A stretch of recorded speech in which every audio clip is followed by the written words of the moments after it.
صلوا باللیل والناس نیام، جب لوگ سو رہے ہوں تم مصلی بچھا کے نماز پڑھنے لگ جاؤ۔ تمہارا رب کے ساتھ تعلق اس قدر مضبوط ہونا چاہیے کہ ایسے وقت میں کہ جب لوگ سو رہے ہوں تو تم سجدہ ریز ہو جاؤ، تاکہ ریاکاری کا امکان بھی مسترد ہو جائے۔ تو یہ چار کام جب تم کرو گے، رسول کریم نے ارشاد فرمایا تدخل الجنہ بالسلام، جنت میں سلامتی سے داخل ہو جاؤ۔ راستے کے جو مراحل ہیں، جنت کے اندر پہنچنے کے جو مراحل ہیں، وہ بھی سلامتی سے طے ہو جائیں گے۔ قبر بھی، حشر بھی، میزان بھی، پلزرات بھی، سارے مراحل آسانی سے طے ہوتے چلے جائیں گے اگر تم یہ چار کام کر لو۔ ان تین کاموں کا تعلق ہماری معاشرتی زندگی سے ہے، اور رات کی تنہائیوں میں مصلی بچھا کے نماز پڑھنا، اس کا تعلق جو ہے وہ ہماری نجی زندگی سے ہے، اور وہ جتنی تنہائی میں ہو اس قدر ہی اللہ کی رحمتیں زیادہ اترتی ہیں۔ دکھلاوے کی نمازیں اللہ قبول نہیں کرتا۔ قرآن مجید میں سورہ ماعون کے اندر ارشاد فرمایا سو خرابی ہے ان نمازیوں کے لیے جو اپنی نمازوں سے غافل ہیں اور لوگوں کو برتنے کی چیزیں بھی نہیں دیتے۔ معمولی چیزیں جو ایک دوسرے کو ہم عاریتاً دے دیتے ہیں وہ بھی نہیں دیتے اور نماز پڑھتے ہیں۔ تو یہاں نماز کا ذکر موجود ہے، لیکن پہلے ہماری معاشرتی اصلاح ہونی چاہیے۔ ان تین چیزوں کا خاص طور پہ ذکر کیا گیا کہ تم سلام کو پھیلاؤ، تم صلہ رحمی کرو، اور تم لوگوں کو کھانا کھلاؤ، بھوکوں کی اور پیاسوں کی مدد کرو، تو تمہارا رب تمہارے اوپر راضی ہوگا، اور پھر رات کی تنہائی میں تم اللہ کے حضور مصلی بچھا کے نوافل ادا کرو۔ ایک روایت میں آتا ہے کہ جب کوئی شخص رات کی تنہائی میں اٹھتا ہے اور اپنی بیوی کو اٹھاتا ہے، وہ نہیں اٹھتی، خیر یہ وضو کرنے چلا جاتا ہے تو واپس آتے ہوئے چلو میں تھوڑا سا پانی لے آتا ہے، اور پانی لے کر کے اس بیوی کے اوپر اس پانی کو چھڑکتا ہے، تو وہ اس سے اٹھ جاتی ہے۔ تو یہ مصلی بچھا کے نوافل پڑھنے لگ جاتا ہے، اور وہ بھی اٹھ کے وضو کرتی ہے، اور پھر وہ آتی ہے تو یہ نوافل پڑھ رہا ہوتا ہے، چارپائی کی دوسری سمت مصلی بچھا کے وہ بھی نوافل پڑھنے لگ جاتی ہے۔ حدیث میں آتا ہے جب وہ دونوں نوافل پڑھنے لگ جاتے ہیں رب مسکراتا ہے، اپنی شان کے مطابق رب مسکراتا ہے کہ میرے بندے کس طرح مخلوق سے چھپ کے میرے حضور سجدہ ریز ہیں۔ تو راتوں کی تنہائیوں میں جب لوگ سوئے ہوئے ہوں تو اس وقت سجدے کا ویسے لطف بھی اپنا ہی ہوتا ہے، چونکہ کوئی دیکھ رہا ہو تو کئی طرح کی باتیں ذہن میں آئی جاتی ہیں، لیکن تنہائی ہو، اندھیرا ہو، کوئی دیکھ نہ رہا ہو تو پھر اس کا اپنا لطف ہوتا ہے، اور سحری کے وقت اٹھ کے نماز پڑھنے کا سرور بھی اپنا ہے۔ اور میں کہتا ہوں کہ وہ ملنے کی گھڑیاں ہوتی ہیں، انسان کو ان گھڑیوں کے اندر اللہ کی خاص رحمتیں نصیب ہوتی ہیں، اور جو سحری کے سجدوں کا مزاج رکھتا ہے اللہ تعالیٰ اس کے من کے اندر روشنیاں ڈال دیتا ہے۔ اقبال کہتا ہے رومی ہو، غازی ہو، عطار ہو کہ غزالی، کچھ ہاتھ نہیں آتا بے آہ سحر گاہی۔ 1262 سے لے کر کے 1290 تک خاقان اعظم قبلائی رہا، اس کے اندر دلچسپی پیدا ہوئی، مختلف مذاہب کی طرف رغبت پیدا ہو گئی، اس نے مختلف مذاہب کے ماننے والوں کو اپنے پاس بلایا۔ غلام مرتضیٰ میکش نے یہ تاریخ اسلام میں سارا واقعہ لکھا ہے، اور اس نے بدھ مت کے لاماؤں کو، ہندوؤں کے بڑوں کو، جوگیوں کو، پادریوں کو، سب کو بلا کے کہا مجھے اپنے اپنے مذہب کے حوالے سے کچھ بتاؤ۔ تو جو عالم دین گیا مسلمانوں کی طرف سے، اس نے جہاد کی آیتیں پڑھی جس میں کفار کو قتل کرنے کا حکم نامہ تھا۔ تو قبلائی خان نے کہا کہ تمہارا دین کافروں کو قتل کرنے کی تلقین کرتا ہے؟ اس نے کہا ہاں۔ تو کہا پھر آپ ہمیں قتل کیوں نہیں کرتے؟ تو کہا کہ ہمارے پاس طاقت نہیں ہے۔ تو اگر طاقت ہو تو کہا پھر ہم تمہیں کاٹ دیں۔ تو اس نے وہیں کھڑے کھڑے حکم نامہ جاری کیا کہ ان کا دین اگر ہمیں قتل کرنے کا حکم دیتا ہے، طاقت نہ ہونے کی وجہ سے یہ رکے ہوئے، تو پھر یہ کیوں زندہ بچے؟ اس نے فوراً حکم نامہ جاری کیا جو مسلمان سامنے اس کو کاٹ دو.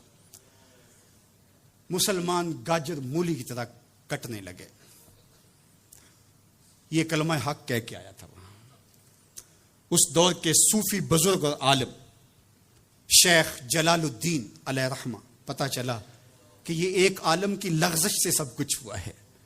عالم کا پھسلنا عالم کا پھسلنا ہے. تو گئے جا کے بادشاہ کو کہا کہ بادشاہ کیا ماجرا ہوا؟ کہا تمہارا دین ہمیں قتل کرنے کا کہتا ہے اور ہمارے پاس طاقت ہے، پھر ہم آپ کو کیوں چھوڑے؟ تو کہا صاحب وہ دین کی تعبیر کو سمجھتے نہیں تھے جنہوں نے آپ کو بتایا. حالت جنگ کے یہ احکام ہیں. عام دنوں کے اندر تو اسلام یہ نہیں کہتا، اور حالت جنگ کے اندر آپ بتائیے کون کسی کو چھوڑتا ہے؟ لیکن میرا اسلام پھر بھی بچوں کو چھوڑتا ہے. میرا اسلام پھر بھی خواتین کو چھوڑتا ہے، مذہبی رہنماؤں کو چھوڑتا ہے. اس نے کھڑے کھڑے حکم نامہ جاری کیا کہ جو کٹ گئے ابھی تلوار نیام میں ڈال لی جائے. تو صاحب جب تک عدل نہیں ہوگا، جب تک آپ یک سیر علم را دامن عقل باید، ایک سیر علم کے لیے 10 من عقل چاہیے. اگر آپ ترازو کے دونوں پلڑے برابر نہیں رکھ سکتے تو تمہیں تولنے کے لیے بٹھایا کس نے؟ اقبال کہتے ہیں کہ تمہیں کیا خبر کتنے سفینے ڈبو دیے، تمہیں کیا خبر کتنے سفینے ڈبو دیے، صوفیے ملا کی کم اندیشی نے کتنے گھر اجاڑے اور امت کو کہاں سے کھڑا کر دیا. میرا رب کہتا ہے وَكَذَلِكَ جَعَلْنَاكُمْ أُمَّةً وَسَطًا، ہم نے تمہیں امت وسط بنایا. ترازو کے دونوں پلڑوں کو برابر رکھنا، دونوں پلڑوں کو جھکنے نہ دینا. اللہ کے محبوب علیہ السلام نے دونوں پلڑے رکھے. المومن غر کریم، مومن سادہ مزاج ہوتا ہے، بھولا بھالا سیدھا سادہ ہوتا ہے. اللہ اکبر.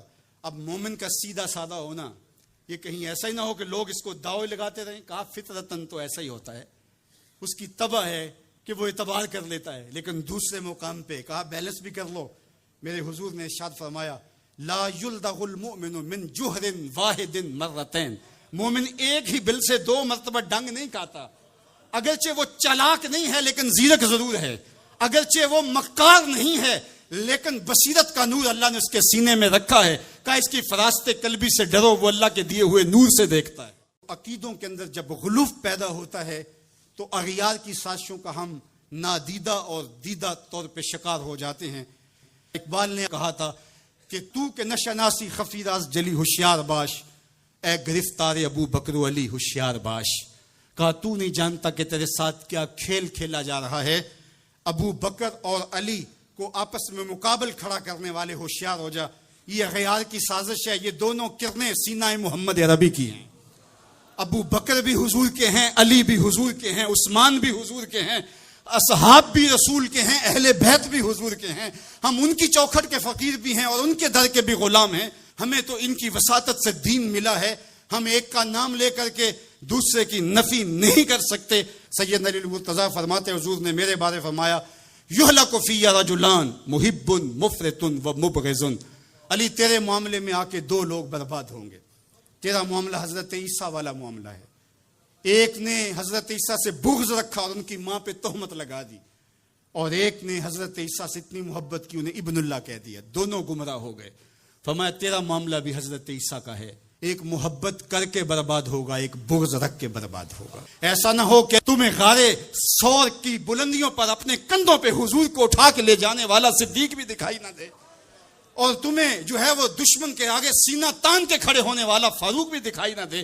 اپنا سارا مال حضور کی راہوں میں خرچ کر دینے والا تمہیں عثمان نظر ہی نہ آئے. اور ایسا بھی نہ ہو جانا کہ علی کا نام لیا جائے تمہاری طبیعت میں بے چینی آ جائے، تمہارے چہرے کا رنگ بدلنے لگے، تم علی کا نام گوارا نہ کرو. تمہیں ٹھنڈ کیوں نہیں پڑتی ہے؟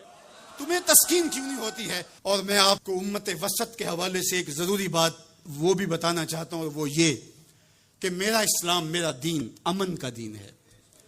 قیام امن دین کے مقاصد میں شامل ہے. لیکن دوسری جانب اگر دشمن کی سرکوبی کے بغیر راستے نہ نکلتے ہوں تو اسلام کہتا ہے گھوڑے تیار رکھو. اسلام کہتا ہے تمہاری تیغ براں اس کے سر کو کاٹتی ہوئی آگے بڑھ جائے، تم ان کے جوڑ جوڑ پہ مارو.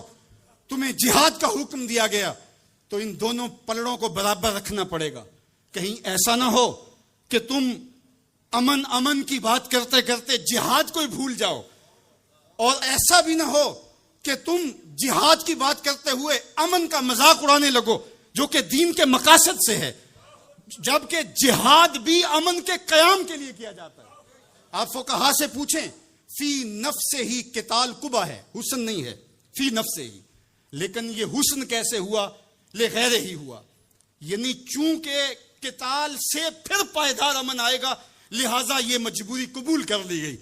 تو اصل امن ہے، امن کے قیام کے لیے جہاد کیا گیا، اور اس میں تمہارا نفس نہیں آنا چاہیے۔ حضرت علی کے منہ پہ تھوک دیا جاتا ہے، پیچھے ہٹ جاتے ہیں چھاتی سے، علی کا نفس شامل ہو گیا۔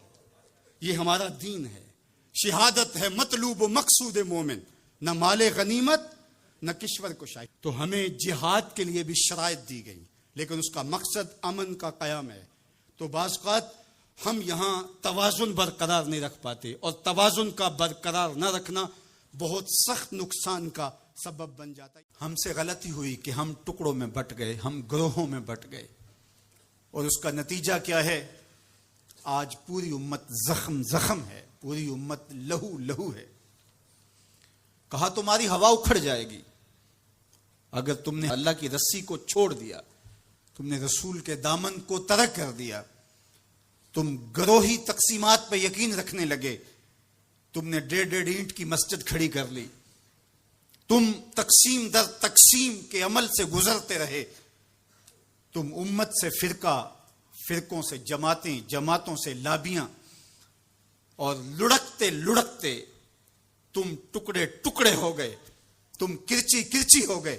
وَكَذَلِكَ جَعَلْنَاكُمْ أُمَّةً، ہم نے تو امت بنایا تھا تمہیں، تم نے اپنے آپ کو بانٹ لیا، تم ایک دوسرے کا گریبان نوچنے لگے، تم ایک دوسرے کے جبے پھاڑنے لگے، تم ایک دوسرے کے لیے نفرتوں کے بیج بونے لگے، تمہاری زبانیں انگارے اگلنے لگیں، تم ممبر و محراب کے تقدس کو پامال کرنے لگے، تم خواہشات کے غلام بن گئے، تم آرزوؤں کے نوکر بن گئے، تم اپنے نفس کی غلامی میں آ گئے۔ تم تو غلام تھے آمنہ کے لال کے، تم نے کب سے نفس کی غلامی اختیار کر لی، تم کب سے خواہش کے نوکر بن گئے، تم کب سے نفس کے بندے بن گئے۔ تم نے امت بننا ہے، تم نے رسول اللہ کا غلام بننا ہے۔ تمہارا لب و لہجہ بتائے ہم حضور کی امتی ہیں، تمہارا طرز زندگی بتائے تم حضور کی امتی ہو۔ تم ترازو پہ کچھ تول رہے ہو تو لوگ دوسری طرف بھی منہ کر کے کھڑے ہو جائیں، یہ غلط نہیں تول سکتا، یہ امت رسول ہے۔ تم بول رہے ہو، لوگوں کو یقین ہو کہ یہ جھوٹ نہیں بول سکتا، یہ رسول اللہ کا امتی ہے۔ تمہاری وحدت، تمہارا زور ہے، تمہاری طاقت ہے، تمہاری توانائی ہے۔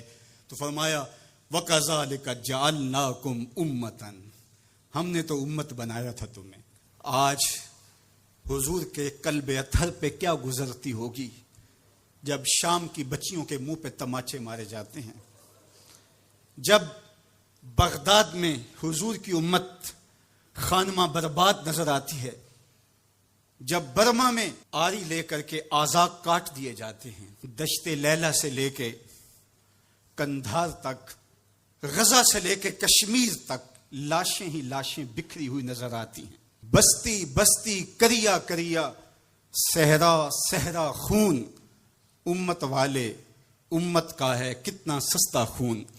شام، قدس، کشمیر اور برما، کس کس کا احوال کہوں، ہر سو زخمی، ہر سو لاشیں، ہر سو بہتا خون، امت والے امت کا ہے کتنا سستا خون۔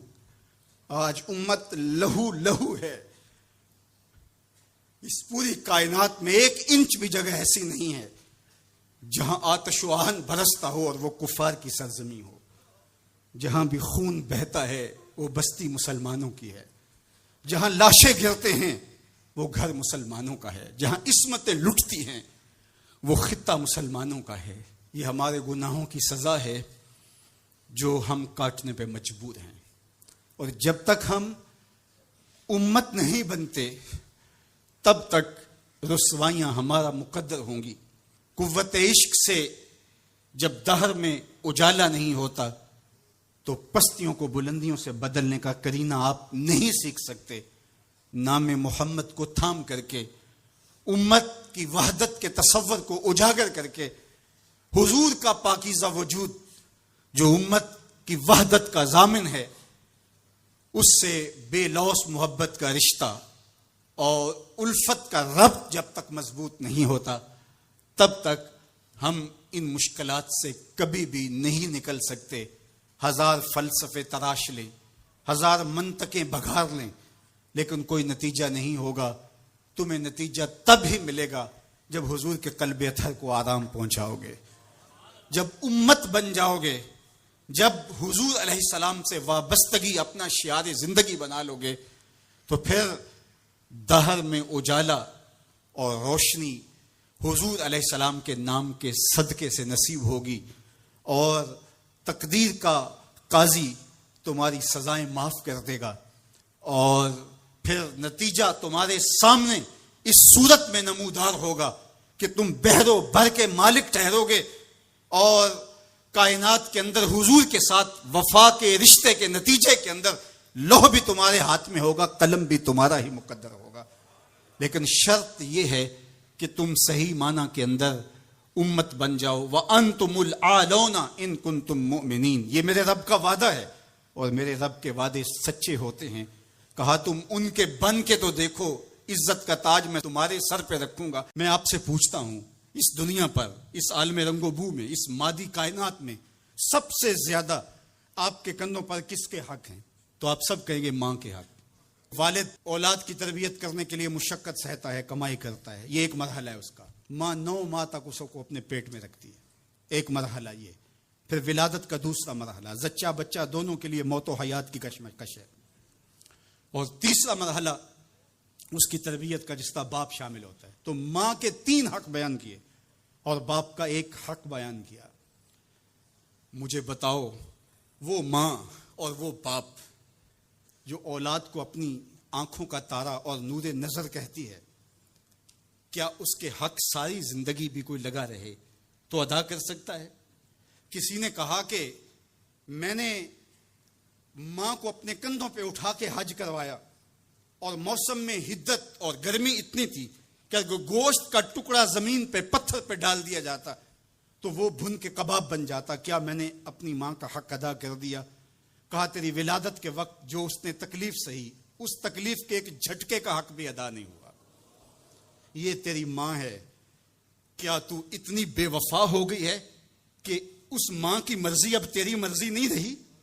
وہ باپ جس کی ہڈیاں بھی درد کر رہی ہیں اور وہ مزدوروں والے اڈے پہ بیٹھا ہے, اور جب کوئی مزدور لینے آتا ہے تو اس سے صحیح طرح سے اٹھا بھی نہیں جاتا, پھر بھی کلی والا ڈبہ اٹھا کے آگے بڑھتا ہے, اور مزدور لینے والے شخص کے ساتھ لپٹ کے چمٹ کے کہتا ہے کہ بابو مجھے لے جاؤ, 10 روپے کم دے دینا, میں نے اپنی بیٹی کی کالج کی فیس دینی ہے.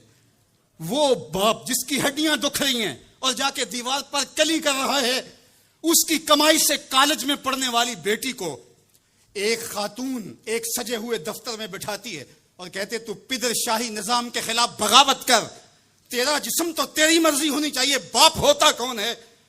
وہ بیٹی اس کے منہ پہ تھپڑ مارے, وہ کلی کر کے میرا پیٹ پالتا رہا اور میری فیسیں ادا کرتا رہا, میں تو اپنی زندگی کی ایک ایک سانس بھی اپنے باپ کے نام کر دوں, حق پھر بھی ادا نہیں ہو سکتا ہے. میرا باپ میری تعلیم کا ضامن ہے, میری زندگی کا ضامن ہے, میری عزت اور آبرو کا پہرے دار ہے. اللہ اکبر. معاشرہ بدل گیا, حالات کے تیور تبدیل ہو گئے, بغاوتیں بھر گئیں, وفاؤں نے دم توڑ دیا. مغربی تہذیب کی یلغار نے مرد آوارہ, بیکار و زن کمار باش کیا معاشرہ تخلیق کیا جا رہا ہے. میرے حضور کے غلاموں, آؤ ہم نے دین حضور سے لینا ہے, اور یہ سارے چونچلے اور یہ ساری مغربی وظیفہ خور تنظیمیں یہ دم توڑ کے رہ جائیں گی. اس کائنات کے اندر اور اس وطن کے اندر جھنڈا لہرائے گا تو محمد عربی کے نظام کا ہی لہرائے گا انشاءاللہ. اس کے لیے میں اور آپ نے اپنی زندگی کی ایک ایک سانس لگانی ہے. ہم حضور کے دین کو کھڑا کرنے کے لیے اور حضور کے نظم کو غالب کرنے کے لیے اپنی زندگی کے ایک ایک سانس کو حضور کے نام وقف کریں گے. میری زندگی کا مقصد تیرے دین کی سرفرازی, میں اسی لیے مسلمان, میں اسی لیے نمازی. ہمارے اوپر سب سے بڑا حق ہمارے اللہ کا ہے, پھر رسول اللہ کے حق ہیں, پھر اس کے بعد ہماری ماں کے, ہمارے باپ کے, ہمارے مرشدوں کے, ہمارے استاد. ہم احسان فراموش لوگ نہیں ہیں کہ کبھی باپ کو پدر شاہی نظام کے ساتھ مسترد کریں, کبھی ماں کے چہرے پہ لات مار دیں کہ تم کون ہوتی ہو میری زندگی میں مداخلت کرنے والی. ہم تو رشتہ بھی کرنا ہوتا ہے تو بوڑھی دادی امی سے بھی پوچھتے ہیں, جب تک وہ ہاں نہیں کرتی تو گھر کے اندر ماحول ہی نہیں بنتا ہے. ہمارا دین, ہمارا کلچر, ہماری تہذیب, ہمارا تمدن ہمیں یہ سکھاتا ہے لیسا منا من لم یرحم صغیرنا ولم یوقر کبیرنا, جو چھوٹوں کے ساتھ شفقت سے پیش نہیں آتا اور بڑوں کے ساتھ جو ہے وہ توقیر سے پیش نہیں آتا. میرے حضور نے فرمایا میرے ساتھ اس کا کوئی تعلق, کوئی ربط, کوئی رشتہ نہیں ہے. تو ہمارا دین تو ہمیں یہی سکھاتا ہے. تو ایک امت بنو, دوسرا امت وسط بنو, تو پھر دیکھنا تم پھر بڑھتے رہو گے اور تمہارا بڑھنا منزل آشنا ہوگا. اور تو راہ نورد شوق ہے منزل نہ کر قبول, لیلا بھی ہم نشیں ہو تو محمل نہ کر قبول. تیرا تو مطمع نظر, تیرا تو ہدف ہی کچھ اور ہے. تو دنیا کے لیے نہیں ہے, دنیا تیرے لیے ہے. تو خواہشات کا دیوانہ نہیں ہے, بلکہ زمانہ تیری دہلیز پہ باندیوں کی طرح نوکری کرے گا. من کان للہ کان اللہ لہو, تو ان کا ہو کے دیکھ زمانہ تیرا ہو جائے گا. میں تو حیرت میں ڈوب جاتا ہوں جب خواتین ہاتھوں میں پلے کارڈ اٹھائے, میرا جسم میری مرضی کا نعرہ لیے میدان عمل میں کود پڑتی ہیں. اور پھر اس سے بڑے دکھ کی بات یہ ہے کہ ہمارا میڈیا ان کے پیچھے کسی نہ کسی انداز سے کھڑا ہو جاتا ہے اور ایک ماحول پیدا کیا جاتا ہے کہ اس کی زیادہ سے زیادہ تشہیر ہو. میرا معاشرہ, میرا دین, میری مشرقی روایات, میرا کلچر, میرا تمدن, میری تہذیب اس کی حمایت نہیں کرتا.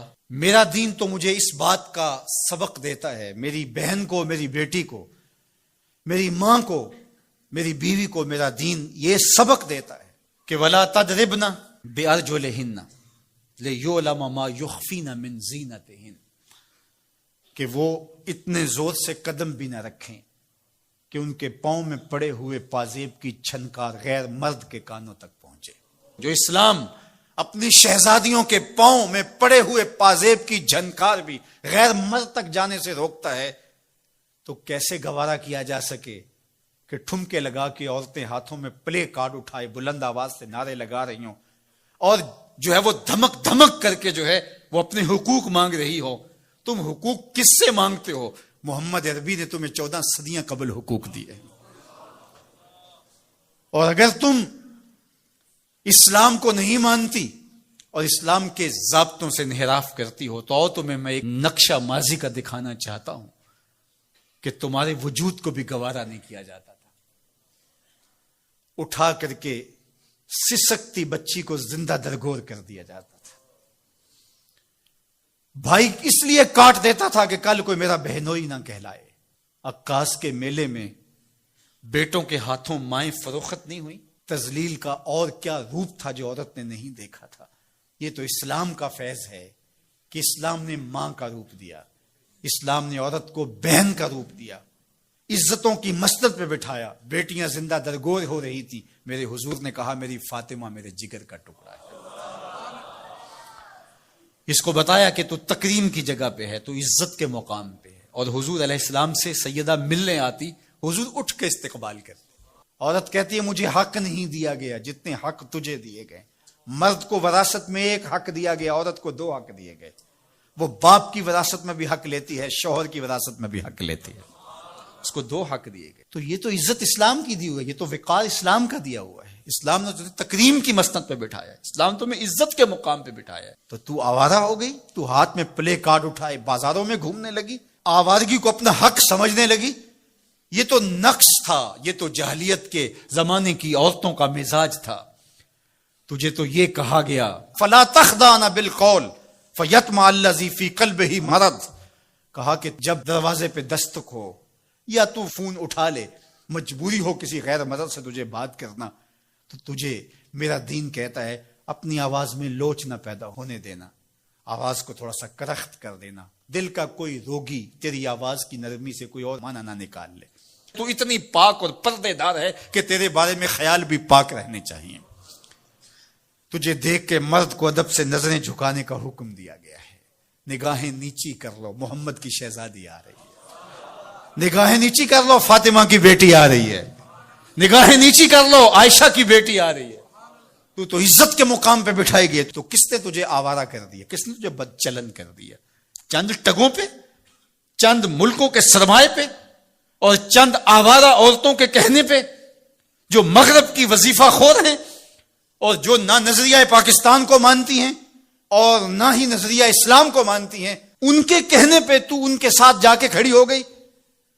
پلٹا واپس، تیری راہیں تیرا دین دیکھ رہا ہے۔ یہ 4 دن کی زندگی ہے، یہ بکھر کے ٹوٹ جانے والی سانسیں ہیں۔ آجا، تیرا دین انتظار کر رہا ہے، تیری نسلیں تیرا انتظار کر رہی ہیں۔ بطول باش و پنہا شو ازیں اثر کہ در آغوش شبیر بگیری۔ اقبال نے کہا بہن بطول بن جا اور زمانے کی نگاہوں سے پوشیدہ ہو جا، پھر تیری آغوش میں بھی حسین کے جانشین پیدا ہوں گے۔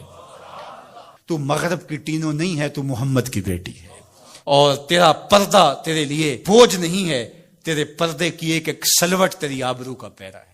تیرا برقع تیری عظمتوں کا نشان ہے۔ جب تو برقعے میں سمٹ کر، جب تو شرعی پردے کے ساتھ ڈھیلا لباس پہن کے گھر سے کسی کام سے مجبوراً نکلتی ہے، تو فرشتے بھی ادب سے سر جھکا لیتے۔ تمام انبیاء کی طرف سے جو ماضی میں گزرے ہیں، ایک ضرب المثل کے طور پہ بات موجود ہے، اور یہ بات میرے اور آپ کے آقا مولا نے ہمیں پہنچائی، اور وہ یہ کہ اذا لم تستحی فاصنع ما شئت، جب تیرے میں حیا باقی نہ رہے تو جو چاہے کر۔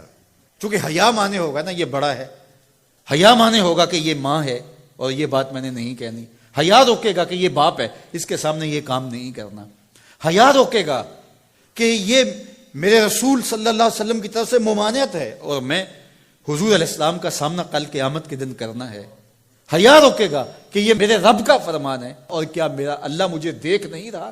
حیا ہے تو گناہوں سے خود بخود روکو گے، کوئی کیمرہ نہیں تو پھر بھی رک جاؤ گے، کوئی سیکورٹی نہیں تو پھر بھی رک جاؤ گے، کوئی واچ نہیں کر رہا پھر بھی رکو گے، بند کمرے میں بھی رکو گے اپنے رب سے حیا کرتے ہوئے۔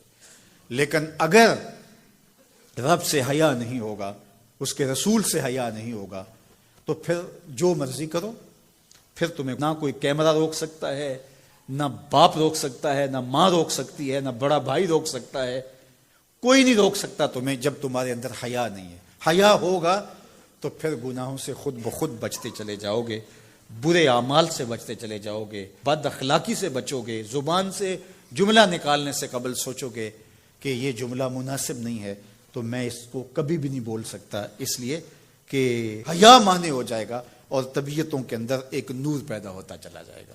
اور یہ پردہ جب اٹھ گیا اور یہ ڈر جب ختم ہو گیا تو پھر راستے صاف ہو جاتے ہیں، جو مرضی کرتا رہو، پھر کوئی پرواہ نہیں ہوتی ہے۔ مدینہ المنورہ میں صحابہ تشریف فرما تھے کہ ایک خاتون گزری، سیاہ رنگت، حبشی نژاد، تو ایک صحابی فرمانے لگے اگر جنتی خاتون دیکھنی ہے تو یہ خاتون جا رہی ہے۔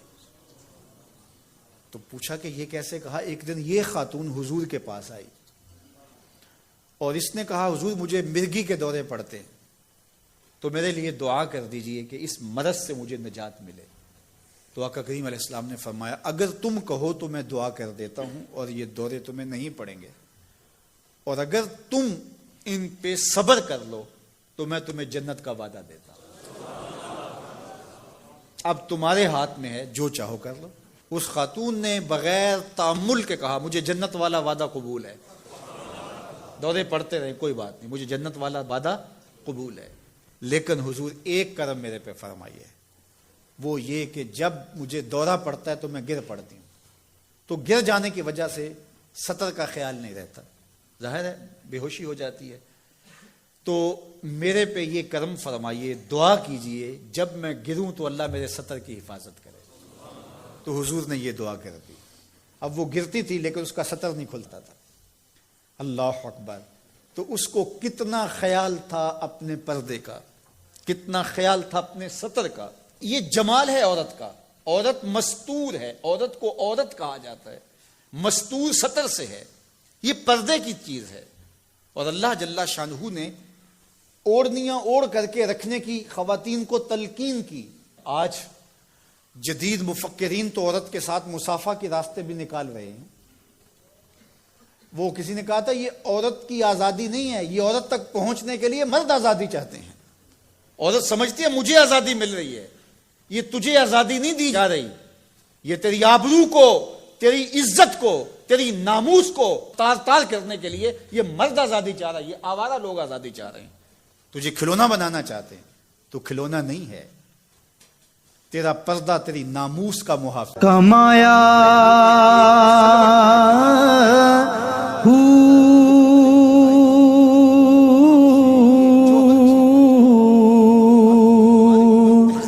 نام بھج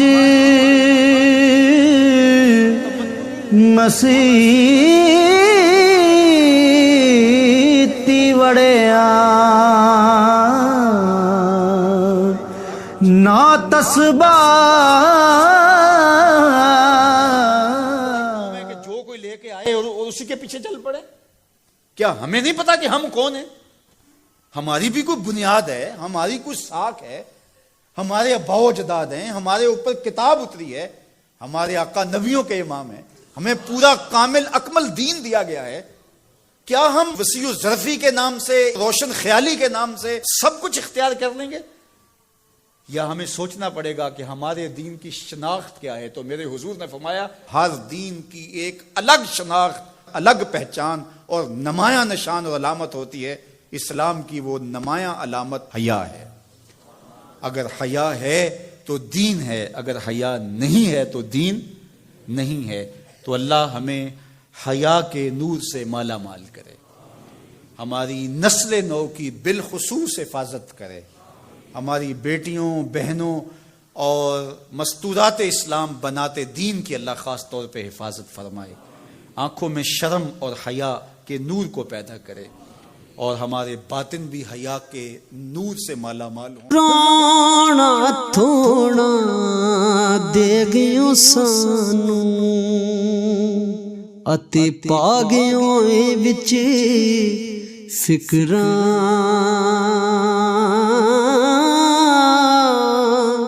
پاٹی لیر پرانی وانگوں تے ٹنگ گیوں وچ ککراں